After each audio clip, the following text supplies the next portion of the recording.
na mgbe anyị mechara n'obodo a na-ala obodo ekwensu bụ uzu ga na-amajiji ise ndị iro ga-anọ n'ọsọ ise ndị ọjọọ ga-anọ n'ọsọ ise ndị na-agwọ nsị ga-anọ n'ọsọ ise ndị okwu asị ga-anọ n'ọsọ ise eziokwu Chineke ga-apụta ihe ise onye anyị ka anyị na-arịọ ugbu a na ruo mgbe niile ebido ise wakọdị onye isi ndewo. Hello and welcome to my channel. Thank you so much for joining me on my program once again. I appreciate you wherever you are connecting from.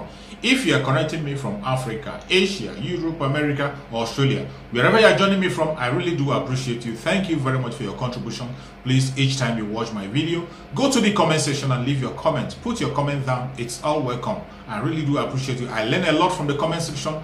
I learn a lot. That is where we interact and know the views of people. Put down your comment, whatever be your contribution, whatever you think about the video, either negative or positive, put it down in the comment section. Make your comment constructive so that we can learn from each other. Nobody knows it all. We are all learning. And when we put our head together, we can find a solution to the problem that is facing all of us in that very contraption called Nigeria. As we all know, Nigeria is a failed state. Undoubtedly, a failed state. It has been proven beyond reasonable doubt that Nigeria is a failed state. And the politicians can be there and pretending for all I care. They can continue to pretend from now till tomorrow. We know that Nigeria is a failed state. That is why we have to speak up. And you have the duty to speak up from your angle for the people to rise up and take up their own defense. To rise up and build a nation that they can be proud of. That is what we are calling for. We are not calling for hate against anybody. We are not talking down on anybody. We are not preaching hatred against anybody. But we are saying live and let's live. For those who have said we will not leave, more especially the Fulani Janjaweed, who has come openly to boast and say that they are going to occupy our land and take our land, we are not going to spare them. We are not going to spare them. We're going to say it exactly the way it is, without being politically correct. They can never take any inch of Biafra land. They can never take any inch of Ududua land. They can never take any inch of the southern part of Nigeria. It doesn't matter how they try, they will always fail, because they have always failed. They have always failed. We are standing tall by the special grace of Chukwuka Biama, who is standing with us, who has given us a leader in Mazen Nnamdi Kanu. By creating awareness, Mazen Nnamdi Kanu has created a very strong awareness that has woken everybody up. Regardless your tribe, regardless your religion, wherever you belong, regardless your ethnicity, wherever you are, Mazen Nnamdi Kanu has given you a lecture that will make you think like human. If you decide to think other way, that is your own business. You're going to pay with your life. As you can all see in the political circle in Nigeria, most of them are actually hearing the message of Mazen Nnamdi Kanu, and they have been listening. Some of them call him a noisemaker, they call him miscreant, they call him different kinds of names. But today, what is happening? The political sets in that very contraption called Nigeria are confused. They have no solution to the problem of the country. You talk about the insecurity is going to get worse. It is going to get worse. It doesn't matter what they think. It doesn't matter what they say. It doesn't matter how they go about it. It is going to get worse because they are lying and they don't want to take anything serious. They don't want to follow the truth. More especially the politicians from the southern part of Nigeria. The politicians from the southern part of Nigeria have embraced lie and continue to push a lie.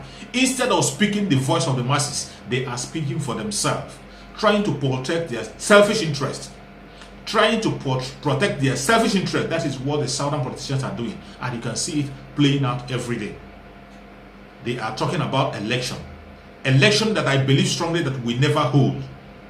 They are deceiving the masses, trying to tell people to go and take PVC that will never hold water, preaching against election that they know will have already failed. That is what the southern politicians are preaching for, instead of following the message of Supreme Leader Mazen Nnamdi Kanu and Sunday Igboho, who is fighting for the Ududua. It is only these two voices, the voice of our Supreme Leader Mazen Nnamdi Kanu and the voice of Sunday Igboho. They are only the sincere and truthful voice you can hear in Nigeria. That is why most of the time, even no matter how the politicians pretend, no matter how they try to shy away and run away from it, at the end of the day, they will always come back to agree with whatever Mazen Nnamdi Kanu is saying. They will always come back to agree with the struggle of Sunday Igboho. Thank God for Sunday Igboho. He's having a lot of backup from the southwestern part of Nigeria. Many people are backing me up and saying it. But in the southeastern part of Nigeria, that is where we have the cowards and the monsters. That is where we have the greatest problem in the southern part of Nigeria, the southeastern part of Nigeria. Their politicians are core betrayals. These people have been installed in power by the Fulani Janjaweed, and they have no lever to stand against them nor say anything apart from what the Fulani Janjaweed have placed down for them to speak. Including the Ohades and Igbo, they are not speaking for the masses. They are speaking for the Fulani Janjaweed because they have put them in power and they are on their payroll. But it cannot be too long. You see the game they are playing on their politics. People who are telling you to prepare for election 2023 election, which we never hold. In their electoral commission, you see what the games they are playing there. Electronic transfer of result is what they have voted against in the Senate. Do you know people who voted against it? Your people from the southern part of Nigeria, the politicians from the southern part of Nigeria voted against electronic transfer of votes. What does that tell you? That these people do not mean well for you and I. Who in this planet, in this 21st century, will vote against electronic transfer of votes that every country have embraced? But in Nigeria, the contraction called Nigeria, they are voting against electronic voting. Electronic transfer of vote, not even electronic voting, electronic transfer of the result. After getting result, to transfer the result electronically to make sure it is not being tampered with, to make sure it's being transferred fast, to make sure that the result is gotten faster. They said no to that. And unbelievably, almost all the senators from the southern part of Nigeria voted against this very bill. What a shame. What a shame. And you still believe that these people are standing for you? Watch what transpired in the Senate.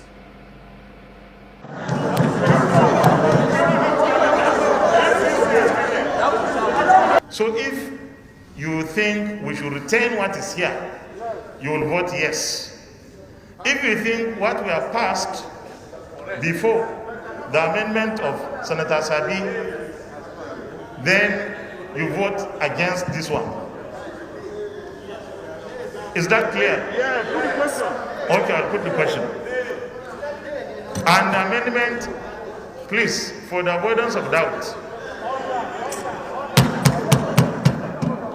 for the avoidance of doubt, the way it is written here is the commission may transmit results of elections by electronic means where and when practicable. This is the amendment. So if you don't want it, I will put the question now. Those in favor that clause 52(3 as amended by Senator Basi Akpan, say aye. Those against say nay. The nays have it. Point of order, minority leader.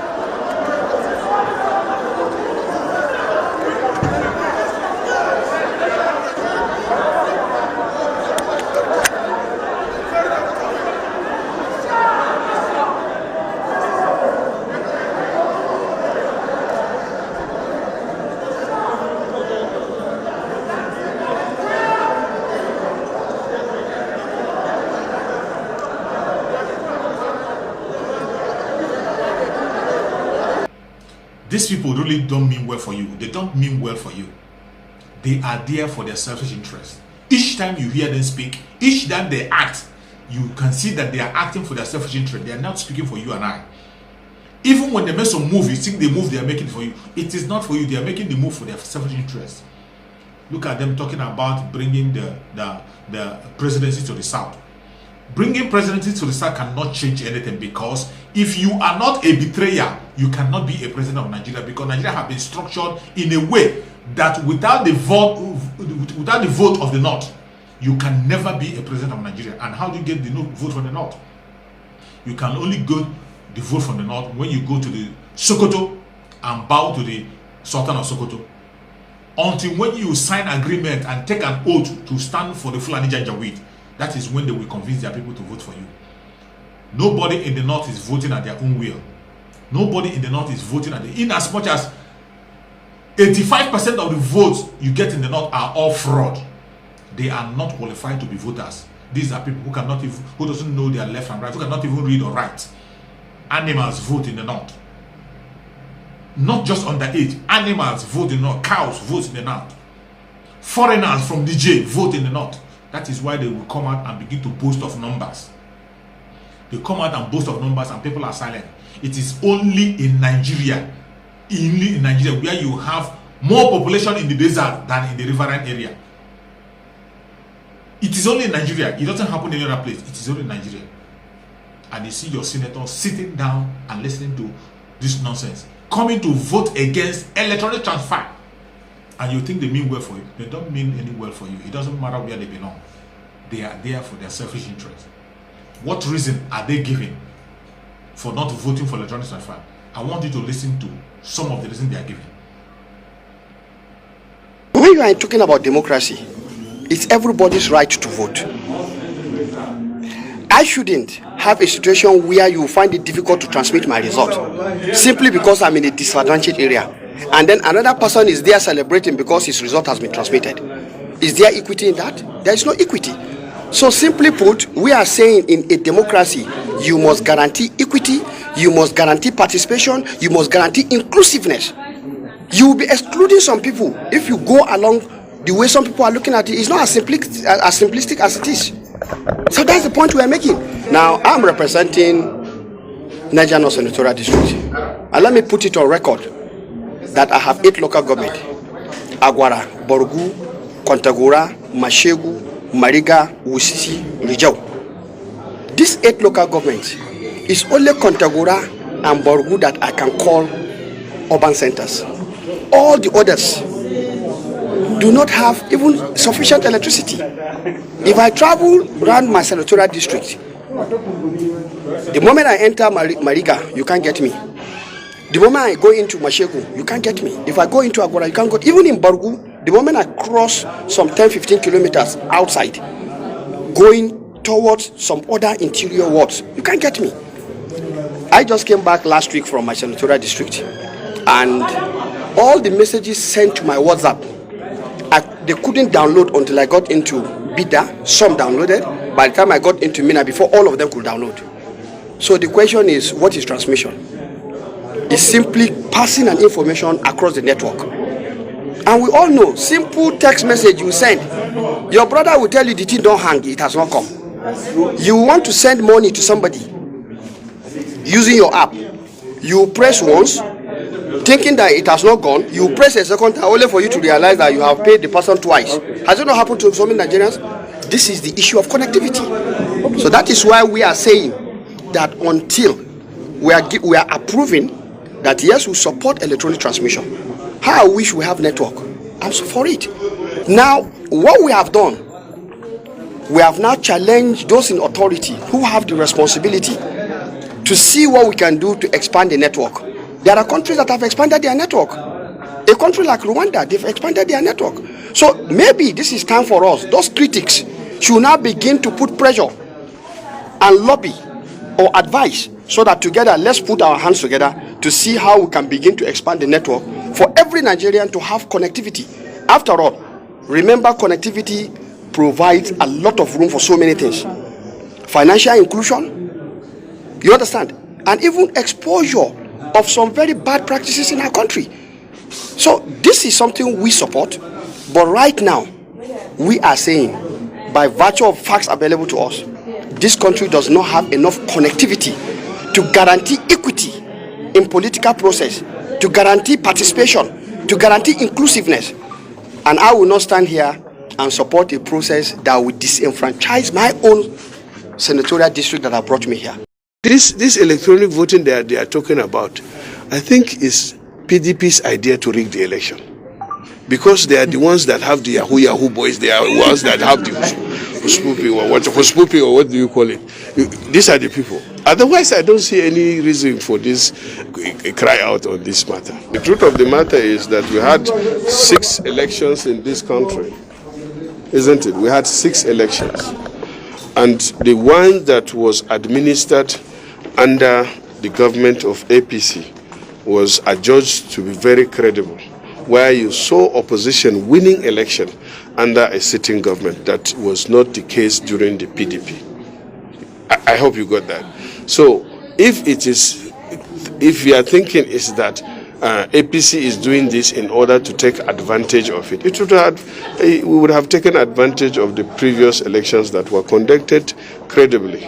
All we are saying is that, particularly myself, I stood against the electronic voting and transmission because I am here to represent my people.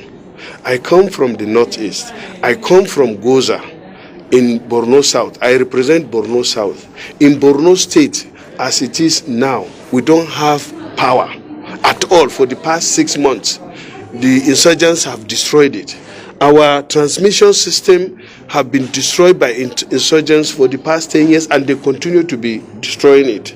So if you say we are to do electronic voting when we don't have electricity, when we don't have internet, how do you go about doing that?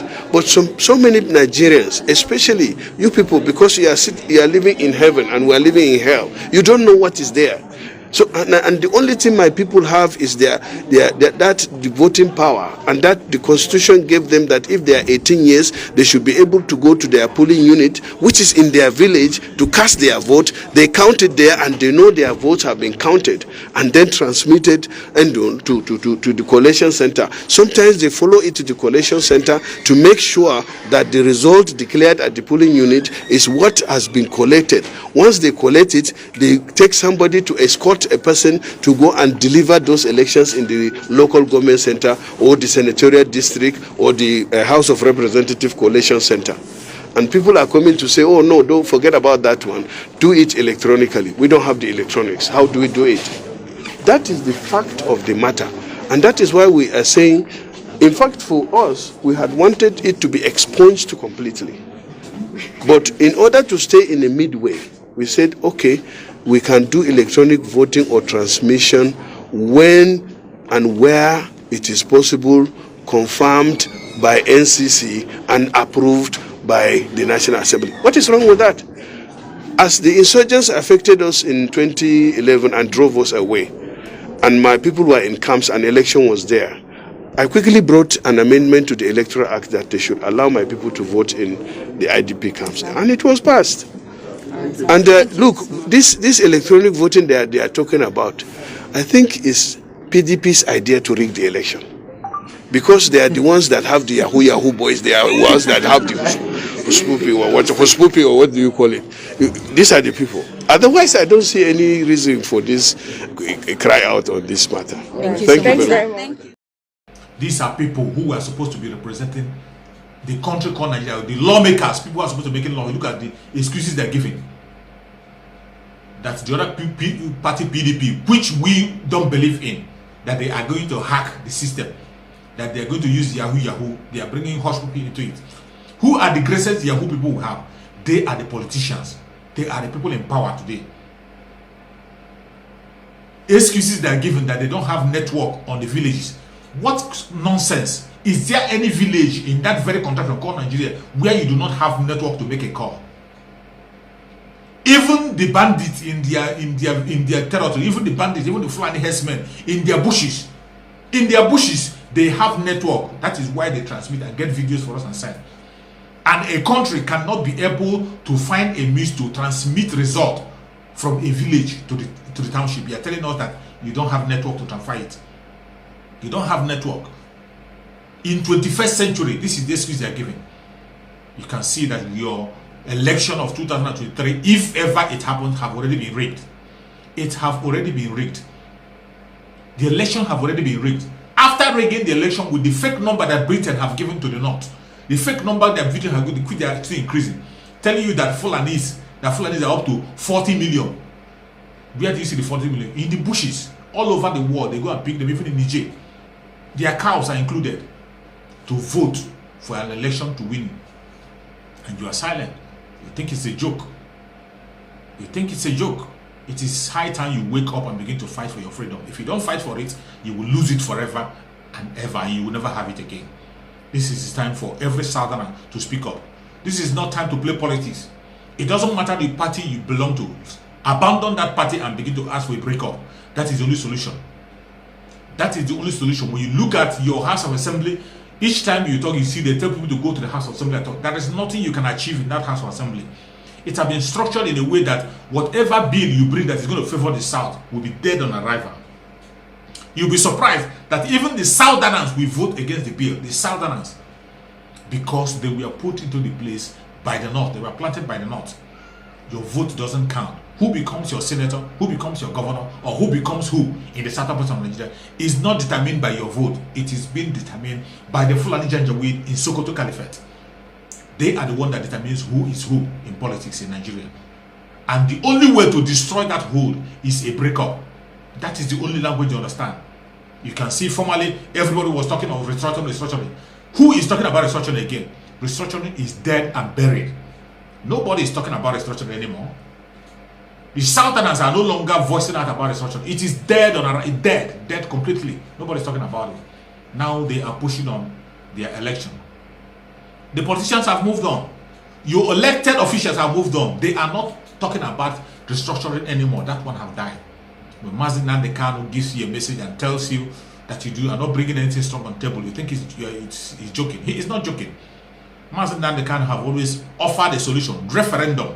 He didn't call for war. He didn't call for fights. What he asked for is referendum. That is the only thing Mazi Nnamdi Kanu asked for.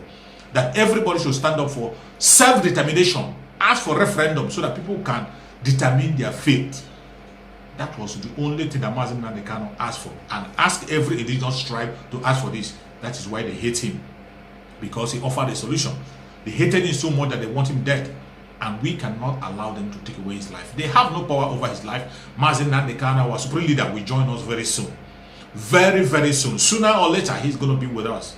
He is already victorious. Every charges against him are all false. Dead on arrival. Just as Chukwu Kabiam has appointed him, he is always on top of the game. Before they get him, he is always on top of the game. May Chukwu Kabiam continue to protect Mazi Nnamdi Kanu. May Chukwu Kabiam continue to protect and guide Mazi Nnamdi Kanu. Give him more strength, give him more health, so that he can be able to join us very, very soon.